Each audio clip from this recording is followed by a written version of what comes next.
Well, I'm in favor of some changes in the bill. Changes in the legislation that's presently on the books. Well, I haven't. I think, for instance, I'm change of for a person or a lady who was attacked and doesn't want to have a child. I don't think she should have the child. As an example, I have not studied the legislation that's been before the Assembly, but I think that there are obviously changes that should be made, and I'm in favor of changes. I know that there are some Catholics who are opposed to it, and I suppose that there are some non-Catholics who are opposed to it. I have to make those decisions as a member of the United States Senate, meeting my responsibilities under the Constitution, and what my own beliefs are. And I believe that for this state, that changes should be made in the legislation that's been on the books now for some 84 years. I think that problems are different and that changes have to be made. Now, I understand that creates problems with some of my fellow or co-religionists, but I just that's the way I happen to feel about it, and I think that that's my responsibility when I'm asked to speak out on it. I wish I hadn't been asked, but as long as I was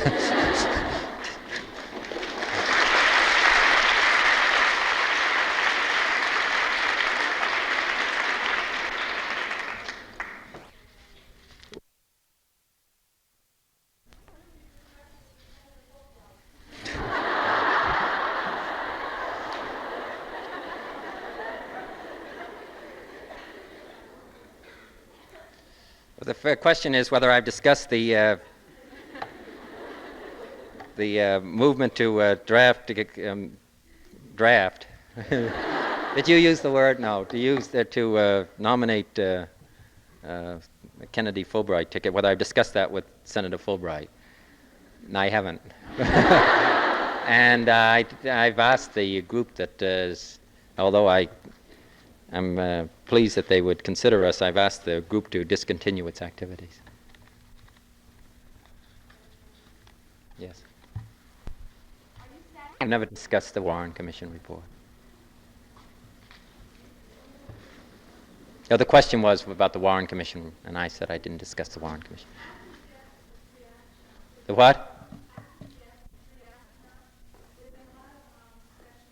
It was after the death of the astronauts that the question was raised whether the expenditures we're making in space were worthwhile in view of our other priorities. I have said on the floor of the United States Senate that I don't think that we should have those who are poor and deprived here in the United States, as well as that the efforts to meet our responsibilities to the undeveloped nations of the world should suffer because of the war in Vietnam or because of some of these other expenditures that we have to make. And I mentioned the space program. I'm a strong supporter of the space program and the effort to be made in space. If there has to be a priority, and I would hope that there would not, I would hope that we could do both, but if there has to be a priority, I think that our first responsibility is to our own people here in the United States who still suffer.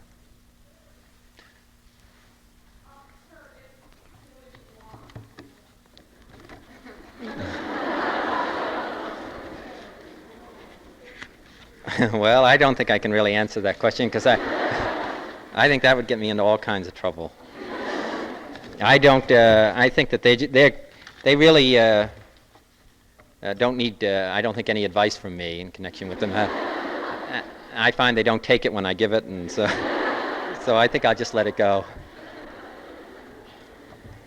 Can we take a couple more? Is that? Do we have? Am I keeping you all out of class?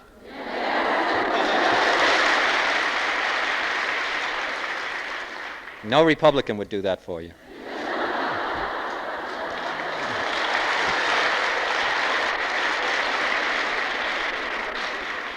Thousands of children who were bitten by rats every year in our tenements, and some high rate of unemployment, still a rate of virtual illiteracy in the state. And we have a gross national product in the United States of some $750 billion, and yet we have all of these kind of problems. The great question, really, of what we as individuals are going to do in connection with some of these matters. And I think that's the question that you're going to have to answer for yourselves and really for your families, and what you're going to look back and think of what you've done, and whether you've made a contribution, whether you've changed the course of the world. I had some figures here that I thought were of some interest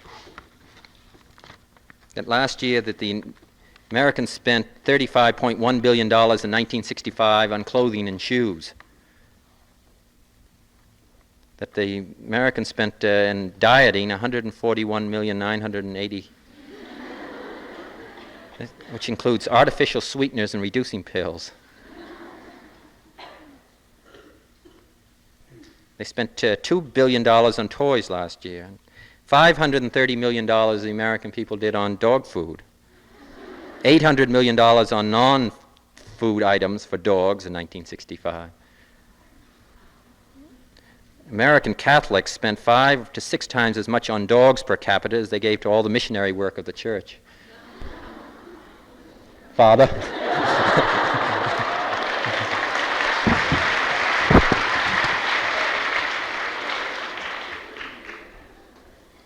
33 American children from the age of 5 to 12 who have $10 billion a year in spending money. Say that I was aware of the fact that these, without the details of it, I was aware of the fact while I was in the government of the United States, I was aware of the fact that these expenditures were being made. And the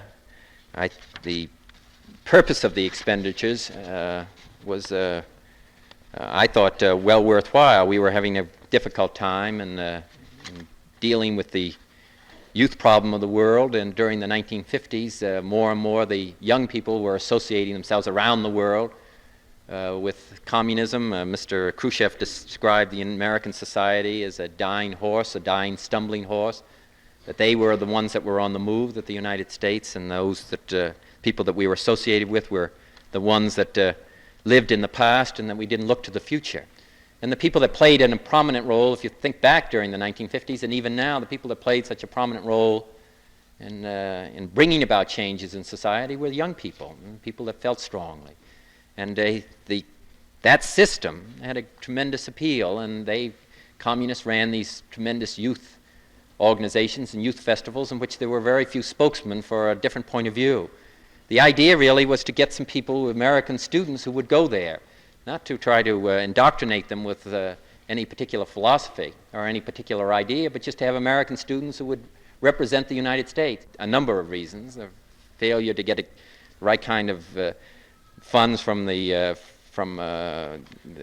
legislative branch of the government, the fact that it would be better that students were unaware, the fact that students would not feel as inhibited if they felt that they were that their transportation or any of the expenditures were paid by the government. They would be feel much freer than they would otherwise. In any case, it was decided to be this matter should be handled through the Central Intelligence Agency. But it was decided not by the Central Intelligence Agency. That's my only point. It was decided by the executive branch of the government, of which each administration decided prior to the time President Kennedy became president, decided during the Eisenhower administration, continued by President Kennedy, and continued since that time. And a lot of able, bright, intelligent people were involved in that decision. Now, I think that as it's come out, that it's unfortunate.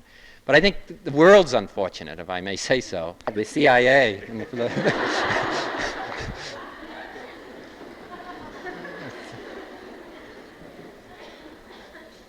In fact, if I look back upon the last few months, it hasn't been all plus.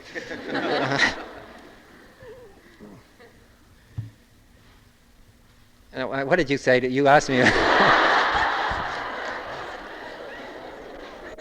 I suppose what you're getting into the whole question about being a Catholic and also being in favor. And I stated last week, I believe, that I was opposed to the renewal of the bombing of North Vietnam. I'm going to talk more completely about that matter in the next week or so, about my own views, not only about the bombing, but about some other matters in connection with Vietnam.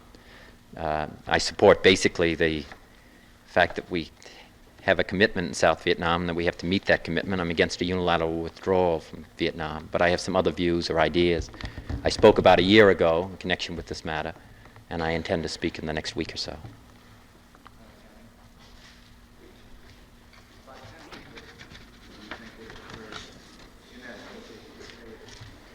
I'm not disappearing, I'm just trying to...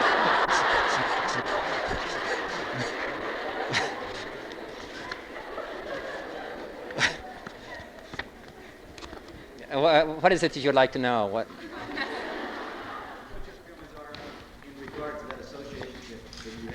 Well, I found it very interesting, and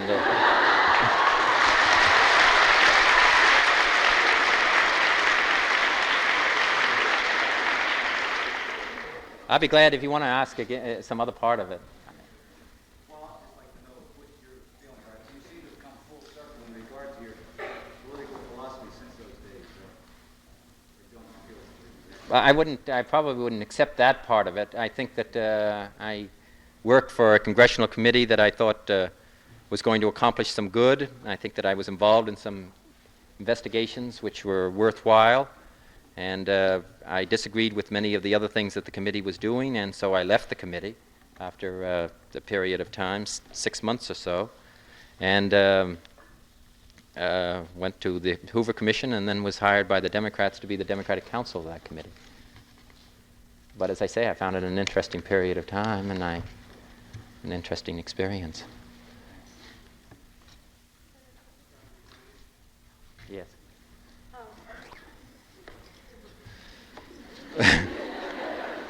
Well, publicly or privately. I think that, to be quite honest about it, I think that method of choosing the chairman, at least in the Senate of the United States, is perhaps as good as any other method that you could devise.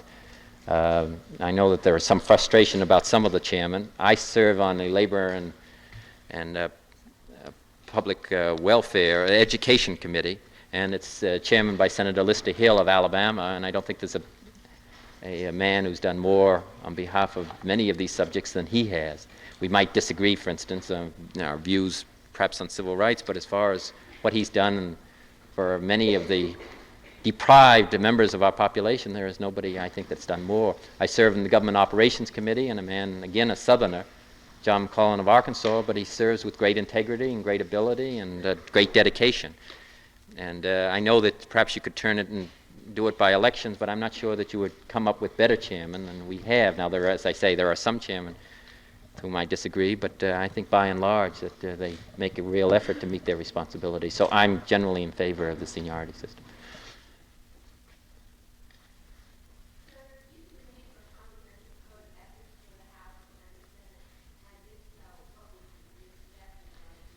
And the receipt of campaign funds, I think that it's very difficult if you're going to